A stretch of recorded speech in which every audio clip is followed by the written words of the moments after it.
Hello, in this lecture we're going to continue on describing supply and demand elasticity, chapter 6. Remember, our objectives are to use elasticity to describe responsiveness of quantities to changes in price and distinguish 5 elasticity terms, explain the importance of substitution in determining elasticity of supply and demand, relate price elasticity of demand to total revenue, define and calculate income elasticity and cross-price elasticity, and explain how the concept of elasticity makes supply and demand analysis more useful.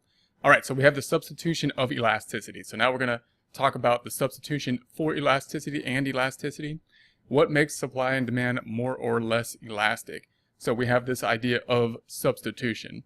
So in general, a general rule, the more substitutes a good has, the more elastic its supply or demand. If a good has substitutes, a rise in the price of that good will cause a consumer to shift consumption to those substitute goods. So what is a substitute good? Those are things that we could replace our current good with. So if we are selling our donuts again, and someone could substitute our donuts for either someone else's donuts, or they can, if the donuts overall were going up in price, they can substitute for something else, such as Danishes. What that means is that if we increase the price of the donuts, it's very likely that someone's going to go somewhere else. So if we think of that in terms of our curves, remember that if we look at a more elastic curve, it's going to be a flatter type curve. The more a perfectly elastic would be that straight line. The flatter the curve is, that's the more elastic it is. If it's inelastic, it's closer to a vertical line. And you can think of that memory technique as you could say, well, if it's perfectly inelastic, it would be like an I, meaning it would be like a straight line if you want to use that to memorize that. So if we're talking about something that has a lot of substitution, such as donuts, which have a lot of substitution, people can go somewhere else to get the item and whatnot, then you would have more of an elastic line, meaning that a change in price is going to have a significant change in the quantity demanded.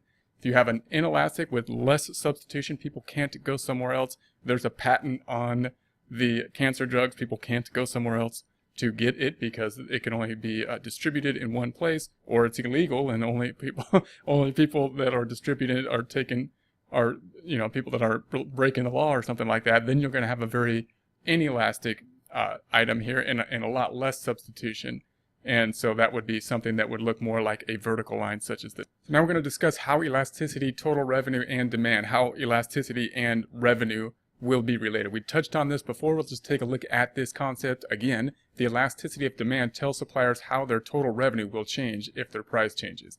So total revenue is price multiplied by the quantity. So how do we calculate revenue? Well, we're going to calculate the quantity that we're going to sell times the price that we sell it for. That's how much revenue that we're going to bring in. So if the elasticity of demand is greater than 1, an increase in the price decreases total revenue. We'll look at this in terms of a demand curve, which should make a little bit more sense. We'll see it pictorially. If the elasticity of demand equals 1, an increase in price leaves total revenue unchanged. And if elasticity in demand is less than 1, an increase in price increases the total revenue. So here's our demand curve once again. And if we look at this point here, we can see that elasticity equals 1, it's unit elastic. And if we take a look at our revenue from this point, then we're selling our price at 4, and we're going to sell a quantity of 6. So the 4 times 6, of course, is the 24. If we moved from this point E to point F, then what do we have? Well, now we're selling at 6, but the quantity demanded is only 4. And once again, we have 6 times 4 instead of 4 times 6. It's still 24. No change in the revenue. So that's when elasticity equals 1, that means that a change in price does not result in a change in revenue, because there will be an equal and opposite change in the quantity, which will basically make our revenue not change, go up or down. So if we're down here, however, and we started at point G, and we calculate our revenue, then we have revenue of 1. We're selling it for $1, and how many we are going to sell? We're going to sell 9 of those. That, of course, ties out to 9, or calculates out to 9, price times quantity. If then we moved up to point H, then we are now selling them for $2, and the demand did go down. The quantity went down to 8, so we've got 2 times the 8 gives us the 16. So therefore, the increase in price, although the quantity demanded did goes down through the increase in price, the increase in price outweighed it in terms of total revenue, and therefore the increase in price is probably a good idea at this point. So an increase in price increases the total revenue. If we're up on the top of the curve here, then we're going to start off at point J. So we're at point J and we're selling them for $8 all the way up here. We're at $8 times 2. That's the quantity that will be demanded at $8. That gives us 16. If we move up to point K, increasing the price from 8 to 10, then now we're selling them 8 to 9. I'm sorry, we're selling for $9. So we're selling them for $9. The quantity demanded goes down to 1, and therefore we're only going to sell one of them. And we can see that now that was a decrease in revenue. So at this point in time, it's inelastic in that us raising the price up here would be unwise, because total revenue, at least in terms of total revenue, would go down.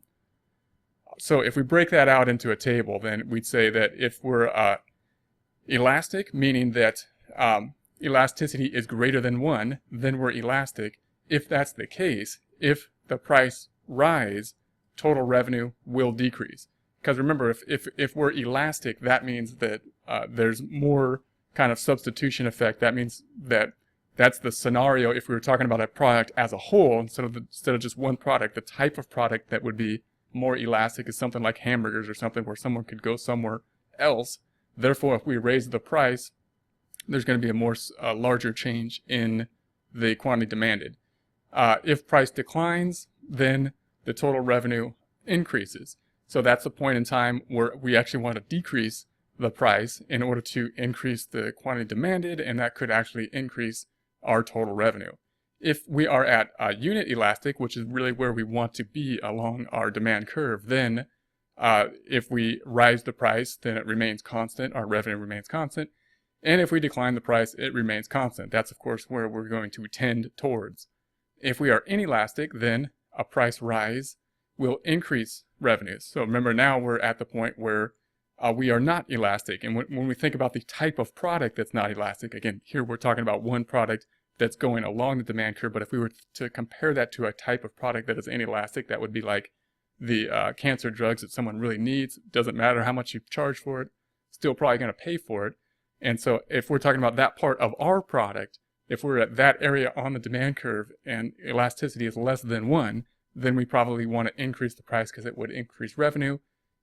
If, on the other hand, we're over here and the price declines and we are inelastic, then it's going to decrease revenue.